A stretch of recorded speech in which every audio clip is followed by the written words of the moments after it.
All right. Hello, and welcome to our first press conference, starting a little late because of a fire alarm, but here we are, and welcome. So our first press conference of the meeting is the mysterious tsunami that destroyed Pulu, Indonesia. Our speakers today are Udrekh from the Technology Center of Disaster Risk Reduction at the Agency for Assessment and Application of Technology in Jakarta, Indonesia, and Hermann Fritz from the Georgia Institute of Technology in Atlanta.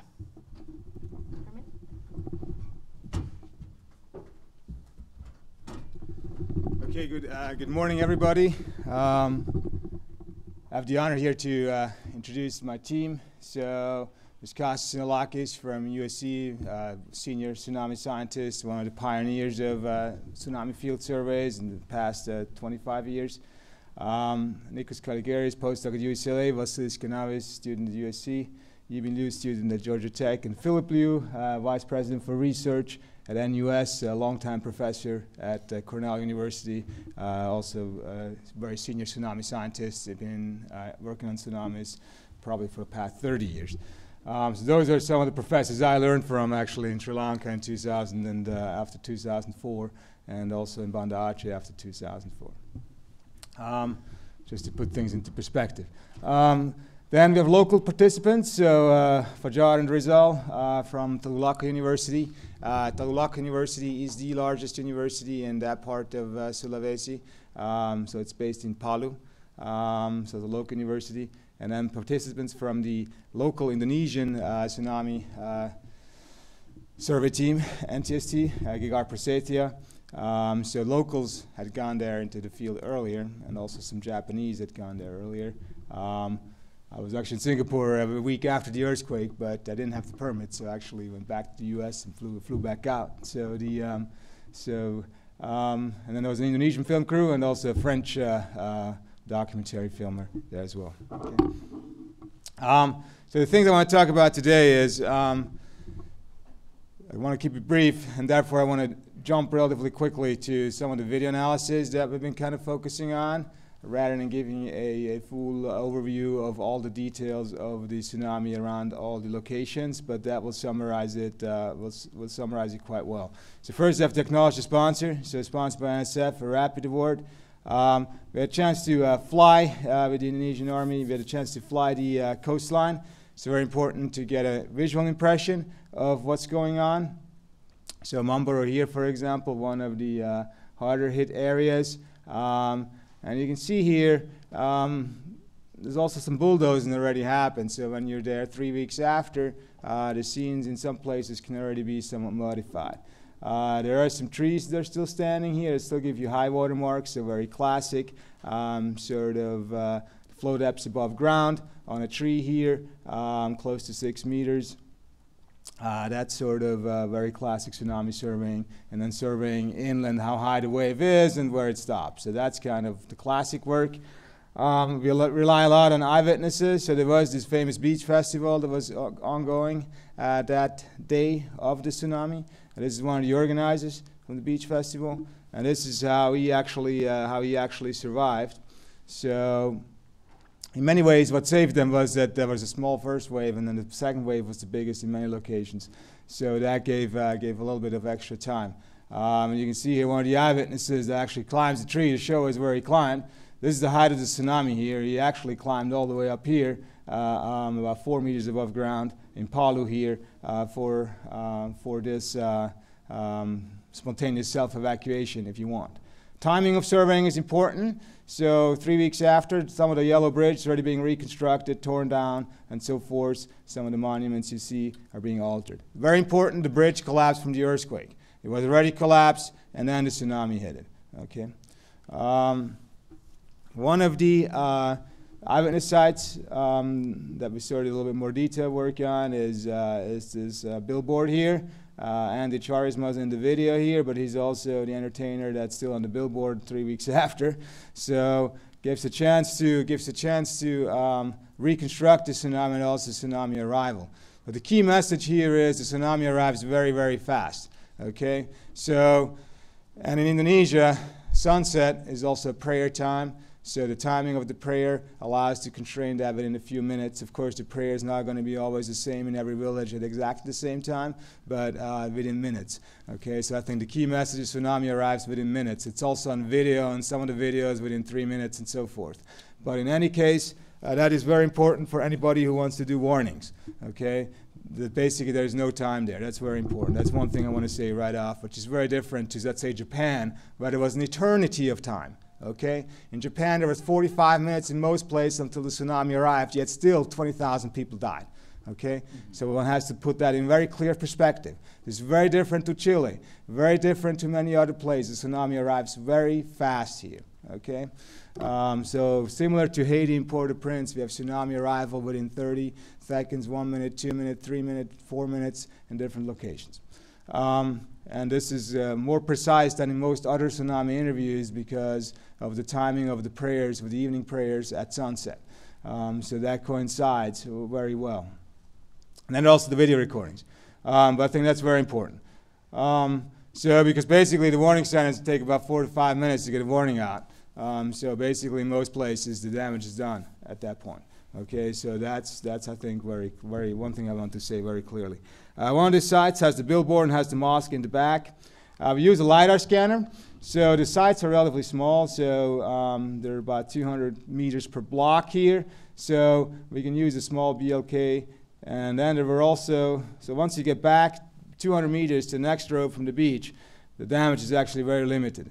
So that's another very big characteristic for this event is the quick decay. So you have a big impact right on the shoreline, and very quickly the wave heights decay as you go inland, and also damage decays, which points at shorter wave periods or shorter wavelengths because it doesn't have as much time to push in at the same strengths compared to a mega stressed event like Banda Aceh 2004 or like Japan 2011. So very different in characteristic. Of course, when you see the pictures from the shoreline, it looks very dramatic. But once you go 200-300 meters inland, things start to normalize very quickly.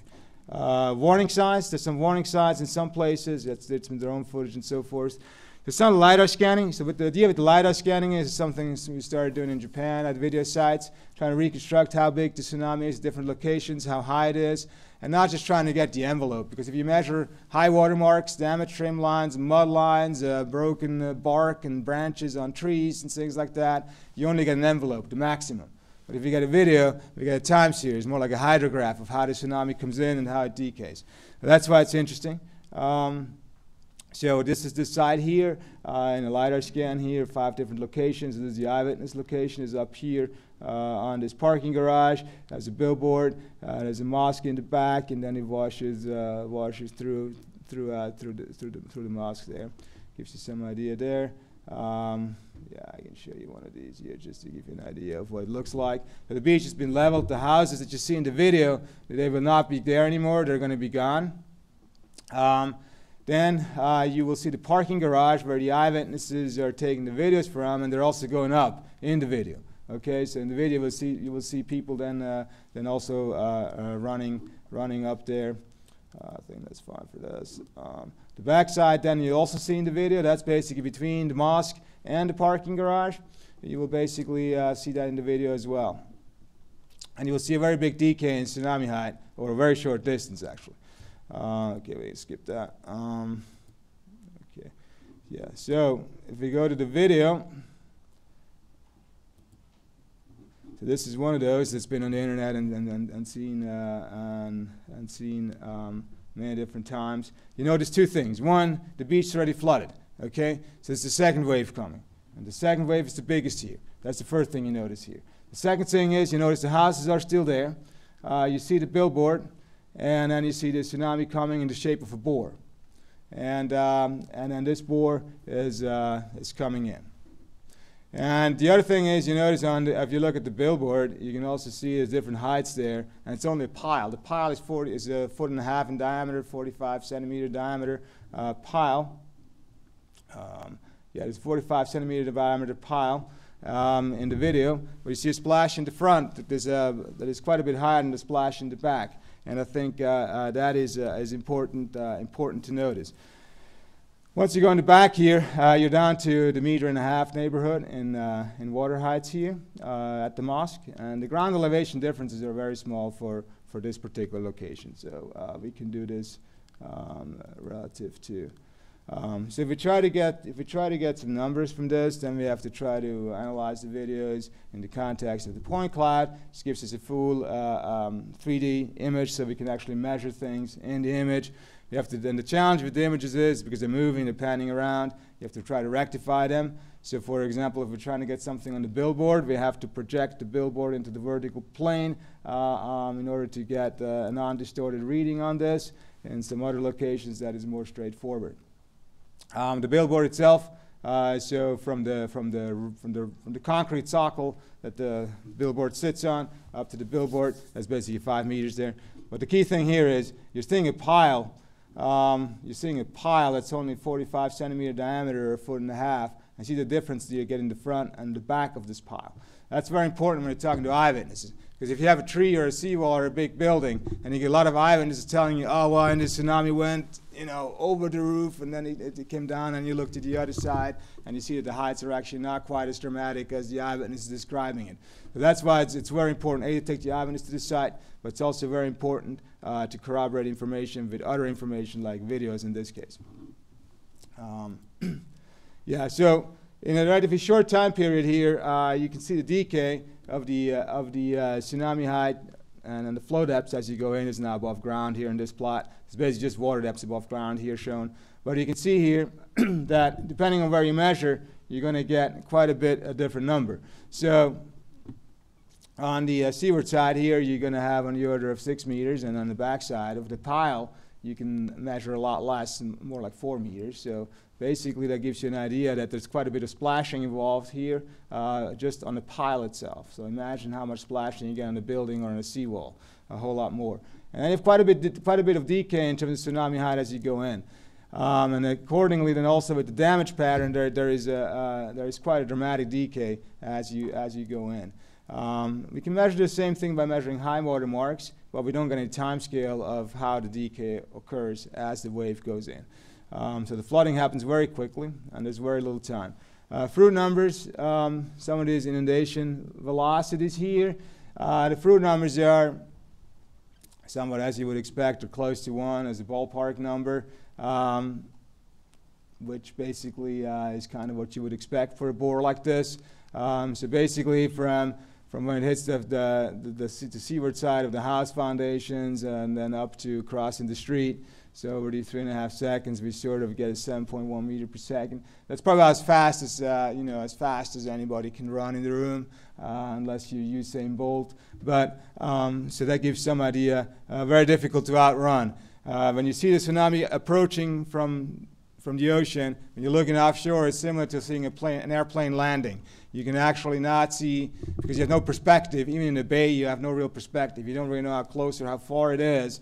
So that's also one of the reasons you have a lot of people taking video, because they actually don't realize how dramatic the situation is going to evolve in the coming few minutes of when a tsunami arrives. So that was the shopping mall in Palu. One of the scenes it was at, all over the internet very early on. This is the location here at Wani. Of course, the media take very dramatic pictures, like the ships in the road. The ship, however, sits right on the wharf. Okay, so the ship was not carried a kilometer inland like in Banda Aceh or in Japan or so. Okay, so the ship is lifted, yes, but it sits right there. Okay, which is more typical actually to what we have, for example, in also what we have after hurricanes like Katrina and so forth, or Camille. We also had ships that were basically parked right on the shoreline, just a shorter inundation distance. Okay, the other side here that I want to briefly bring up is, just for the timing of things, is in Wani, local residents' security cameras. So this is right there by that ship. So this doesn't look very spectacular when you look at it. Just from the side of things, a pretty crammed local resident's house here. And then you can see the shoreline is not very far. And again, here you see the transition from total wipeout to not too much damage. It's happening very, very fast here in Wani at this location here. There's some people walking through there. Okay, let's see here. So what I want to show you here is you want to look at the time here, okay, 1802, and then you want to look at this, and then you see the people running, and you will see some motion. So you see actually the earthquake on the security camera here.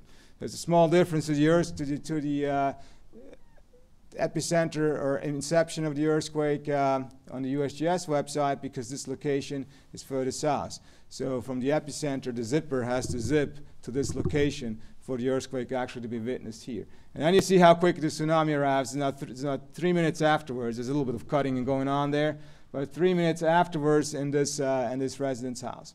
Okay, so this is very, very fast, and this will pose a major challenge to anybody who wants to do warnings, be it in Japan, be it in the United States, in Australia, or anywhere really. Okay, so I think that's very important. This is the other location. Basically, this is 2 security cameras. Now this is a very confined space, a very small car there you see that during the earthquake, 1803. Now the motorcycles are falling, it's still shaking. You see the suspension of the car bouncing around, and then if you cut to 1806, you see basically the tsunami coming through there very fast. Okay, so the key message is here at 3 minutes, okay, at this location. In other places it's 30 seconds, 1 minute, 2 minutes, and so forth, but it's very, very short, okay? And I think that's a very important message, because the last big tsunami was in Japan, and the time was very big between the earthquake and the tsunami. There was an eternity of time, and more than 30 minutes everywhere, okay, until the first person was killed by the tsunami in Japan. And that's, I think, very, very important to distinguish here, because we're always fighting the last disaster in many cases. But I think the arrival here is very fast. And that is very typical to local tsunamis.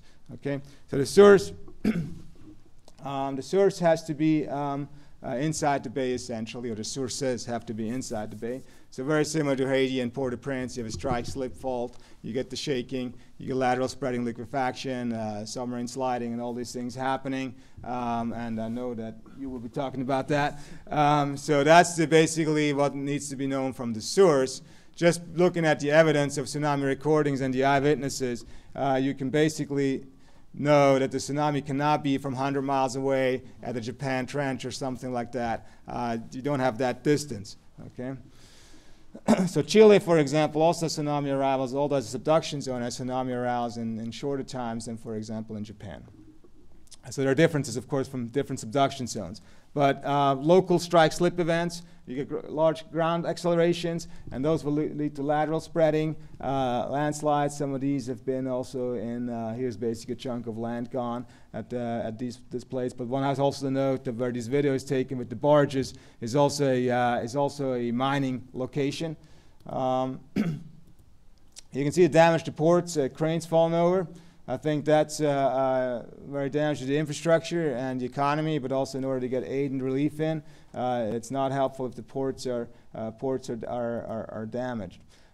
Stranded vessels at an LPG terminal here. This, of course, is every port operator's nightmare. Okay, so a crane that collapses. We've seen very similar images from Haiti and the Port-au-Prince port at the time. However, the difference is that in Haiti it was basically the collapse of the wharf structure. Here, actually, the wharf structure is intact, and it's a shaking from the earthquake, and then the masses that are on top of the crane that result in the collapse of this crane. Well-built structures near the shoreline, like here in Palu, actually can do quite well. And there's damage to the front part here, but actually it doesn't mean that all the buildings have to be completely wiped away, which also shows that from an engineering perspective, you can properly design things are possible.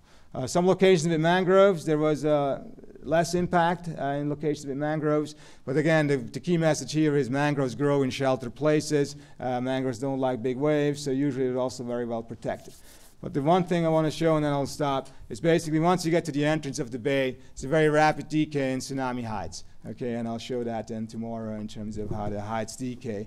But basically you have eyewitnesses sitting on the shoreline looking at the tsunami arriving and describing the waves they've witnessed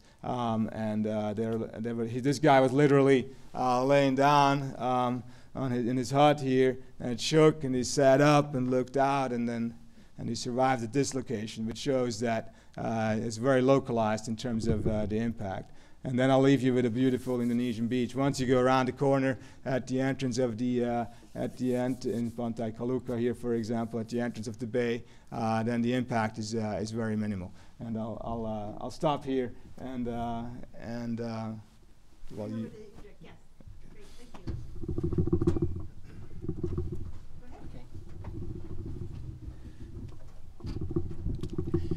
Okay, good morning, ladies and gentlemen.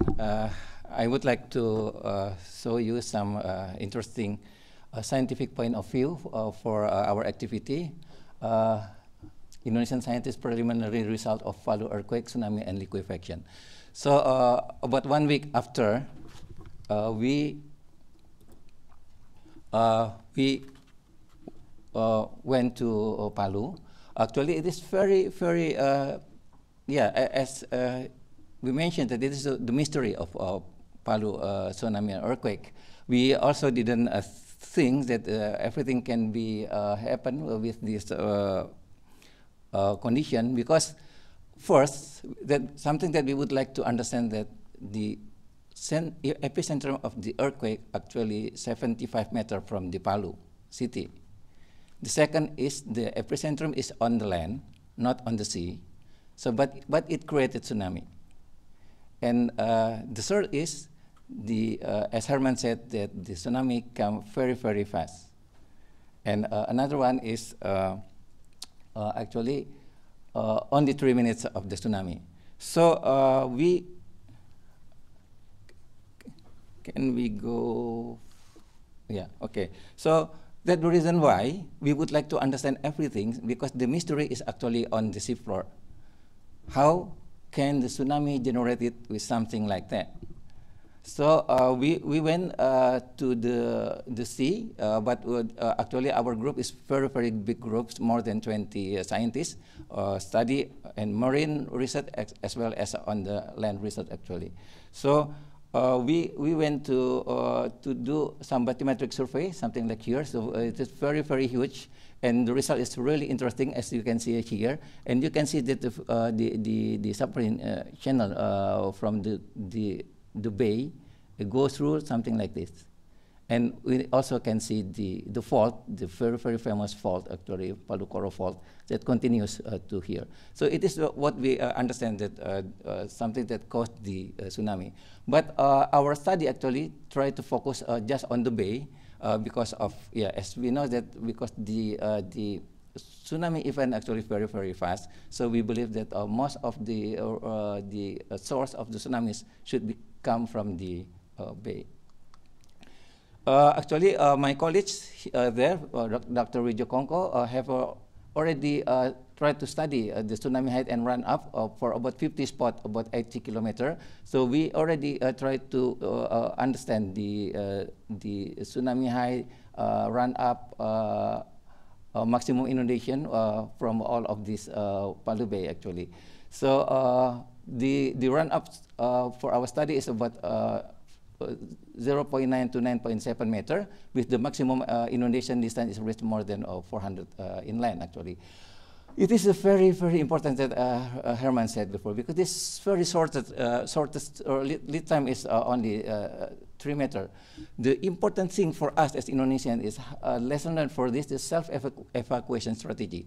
How we can help people with just because of the 3 minutes. So it is very, impossible for us to wait for the warning actually. So when the earthquake happens, people should run away. And it is very important. One of the evidence that I get from the land subsidence and uplift actually from the ALOS data, as you can see here is actually here is the place where we can find the subsidence. So actually, Palu is subsidence after the earthquake. Actually, it's quite about 0.9, and some other places actually uplifting, and we can see everything actually on the land. That it is a very good relationship with this result. Actually, we can see on the land clearly. And another group actually tried to study about the earthquake after earthquake offset. Far away from here, because after the earthquake we can find the Palu Koro fault is very, very clear, and it is continued to here. And actually, we need to understand about the continuation from here to here. So from here we can understand that first land subsidence, and the third one is because it is this sinistral. So it means that this part is actually moved to the north. And so it is our result of study, and it is very important for us because we would like to understand why actually the tsunami can be generated quite high, and with the very fast. So according to our preliminary result, as you can see, actually here is we combine the data from before tsunami and after tsunami actually. So the blue one, this color actually before, and this color is actually after. So we overlap this one, so we can see that most of the area is upper is before.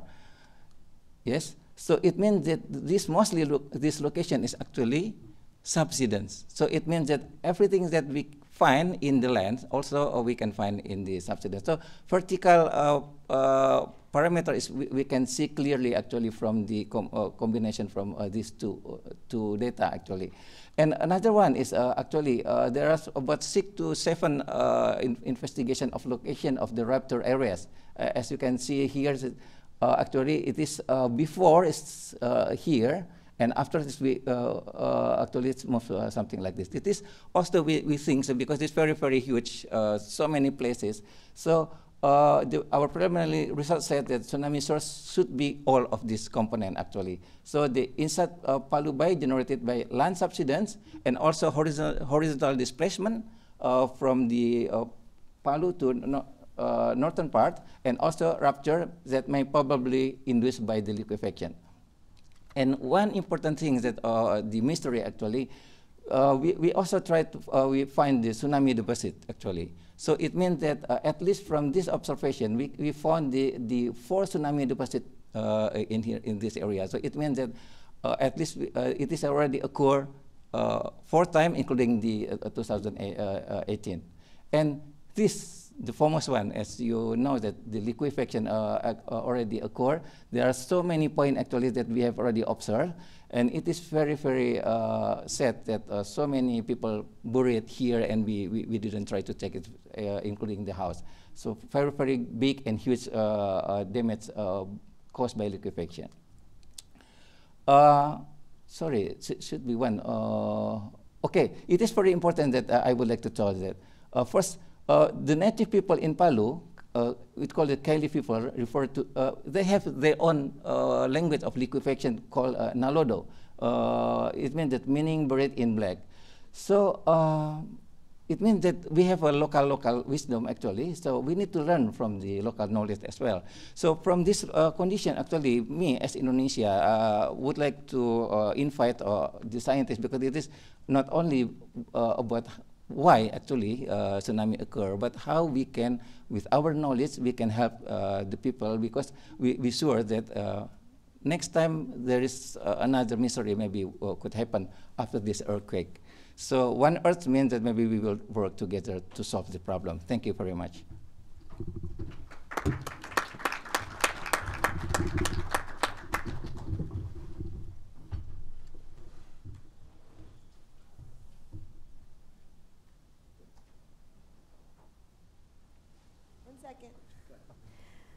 Hi, thank you. That's great. Now we'll open it up to questions from reporters in the room.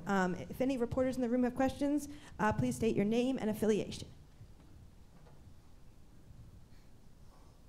Thank you. It's Jonathan Amos, BBC News. Sorry, I didn't quite understand Could you just summarize again where the displacement was? What caused the displacement to move that water onshore? Yeah. Okay. So according to our result, when we compare the data before and after tsunami seafloor from the bathymetric data that we have, in our preliminary results can show that when we overlap these two data, we can see that almost all of the area of the seafloor inside the bay was subsidence. And we also can find from these two data, actually, that the strike slip of the Palu to the north is, we can also observe that. So actually, we have a vertical and also a horizontal displacement that we can see for all of that seafloor.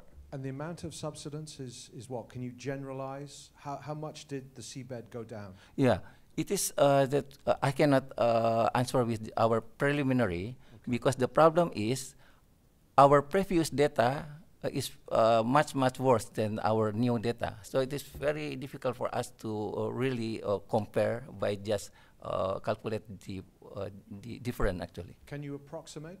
Is it I cannot say it clearly actually, because it is very rough. So we just can see in general it is subsidence happen. Okay, and can you say how far north the plate moved? Yes, some of matter, but I cannot say the number right now actually. Okay. Are there any other questions from reporters in the room?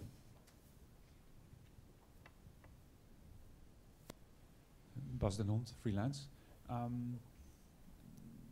I fail to see how this research could help in people being safer in that area, because even if you know that stuff can happen in the bay and there will be subsidence and there will be a very fast tsunami, in practice this will just leave not enough time, I would say, even if people would know all this. Maybe you would like to answer first? Well, I think the key message is that there is also an education component. So when we are in the field, we interview local scientists, local residents, and so forth. And we saw two things there: is that for many, actually, tsunami was not really on the forefront of their thinking after the earthquake. There are, as I showed you, there are evacuation signs and so forth. But actually, it was very clear that when you talk to many people, that they only started to realize and think about the tsunami when they actually saw the water coming. That was typically when they started thinking about a tsunami. A lot of them actually did not spontaneously self-evacuate as they should, because the good thing about a strike-slip event is the shaking is very strong. Okay, as a classic subduction zone event like Japan and so forth, the shaking is long, but not that strong. But because it's far away, you have the entire subduction zone 100 kilometers offshore. So all the magnitude is bigger. What you actually feel is not necessarily stronger. However, with strike-slip, there is usually no doubt that this is an earthquake, and it's very strong. Very often, people could not stand or had to sit down. They were sort of in this in-between stage. It wasn't that they were thrown to the ground, but they were struggling to stand. Okay, which is very different to when you have a subduction zone event, where very often you can actually still stand. So I think that's very important. So earthquake magnitude does not translate necessarily in how you're going to feel the earthquake. So for the magnitude, the size of the earthquake is more about duration. But strike-slip are going to be very strong in shaking, so that should trigger spontaneous self-evacuation. Basically, if it shakes more than 30 seconds, independent of whether you feel the shaking strong or weak, you should be self-evacuating. And that was not the case in most places. In most places, people really only started seriously evacuating once they realized the tsunami is coming, which is typically when they saw the water. Okay, so they actually lost those golden minutes or tens of seconds in many places to go inland. Now, fortunately, the inundation distance was not very large, okay? So you have damage, 200-300 meters in. Once you go 400 quarter mile in, there's not a whole lot of damage left. You're basically at knee-deep water in some places and so on, but there's not much damage left. So, so that was one of the reasons why then the decibel still wasn't much larger, because in many cases, if the tsunami goes kilometers in, you're just not going to be able to make it away. But I think the key message is there are still 3 minutes more evacuation time available than was used in most places. Yeah. You have another question? Hi, Maddie Stone, Gizmodo. Can you talk about, either of you talk about how unusual it is, like generally speaking, to have a large tsunami form from a strike slip event instead of a subduction zone earthquake? And what you might learn more generally about tsunamis from this event, given that it was submarine landsliding at a strike slip fault? Yeah, who will answer it? Go for it. Difficult question, actually. Yeah, yeah. For us, it is really we learn much from the this tsunami event. Frankly speaking, I as a scientist feel very sad with, because we cannot understand very clear before it happened, actually. So we understand that in Indonesia there are so many places that the tsunami can come very fast, just on some minutes. Actually, in 2005 is also there is earthquake, actually, but there's no like a liquefaction happen, and also something like this.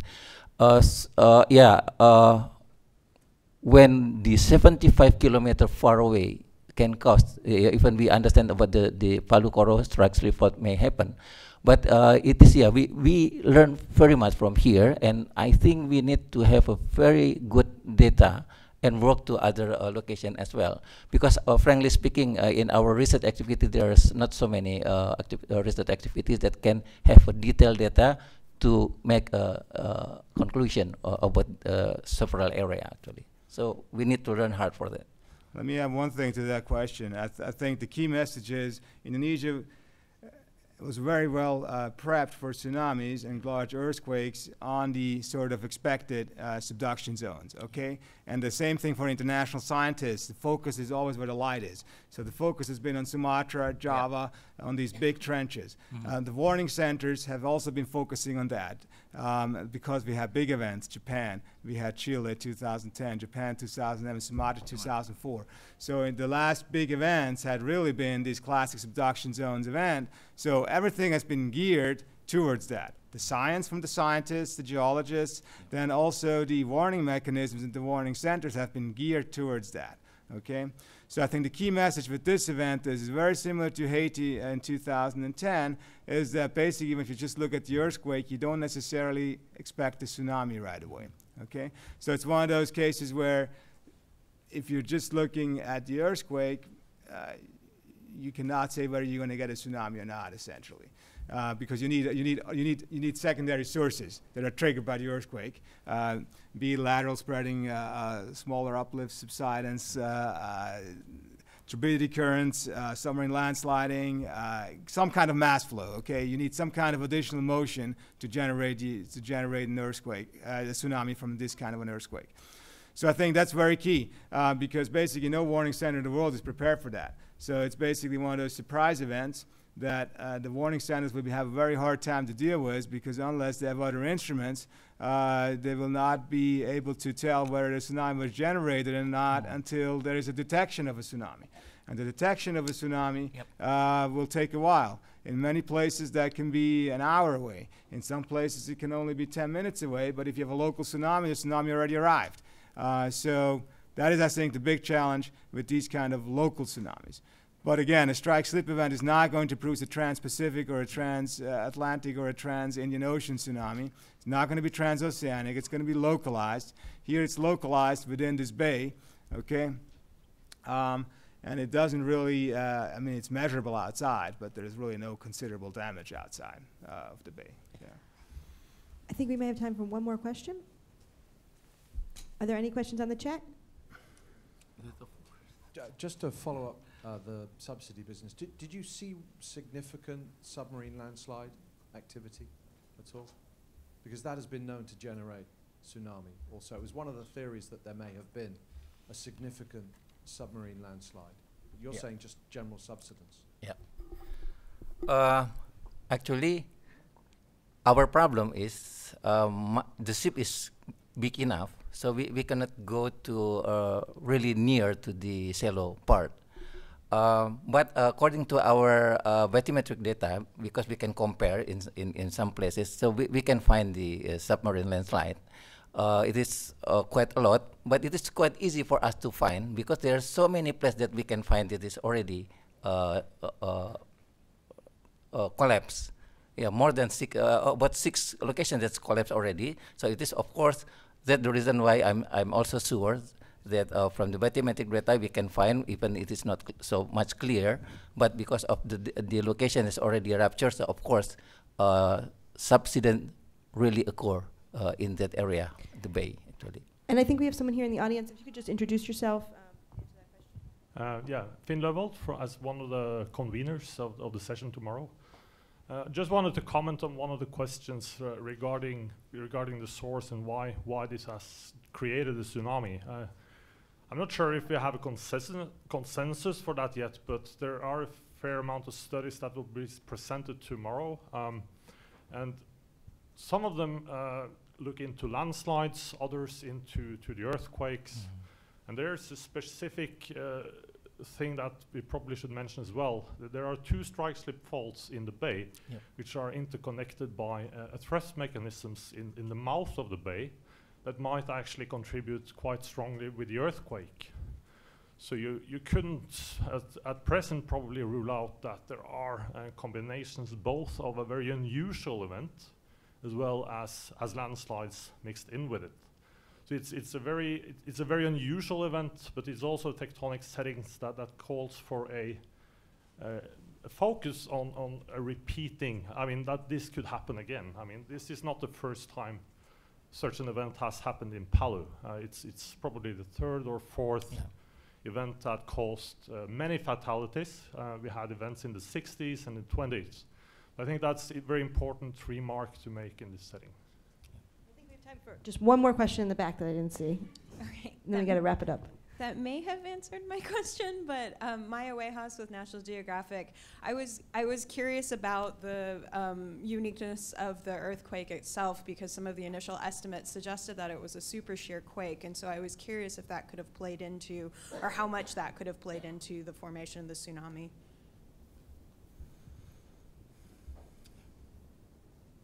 Would anyone like to answer that question?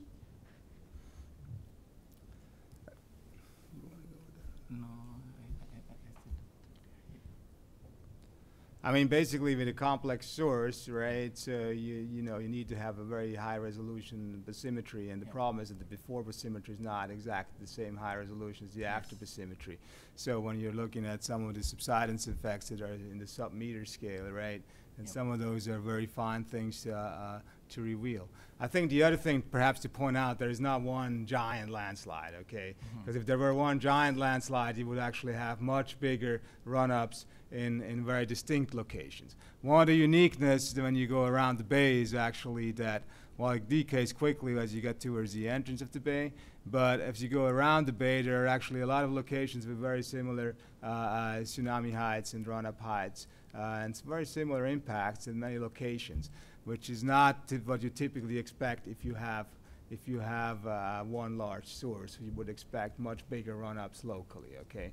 So it is a complicated myriad. And some of the, for example, landslides that we're seeing in the videos from the aircraft taking off, for example, some of those are not big enough to even account for the tsunami. While they're some of the first landslide-generated tsunamis captured in the aerial video, perhaps, but they're actually not big enough even to account for the main damage in some of the villages.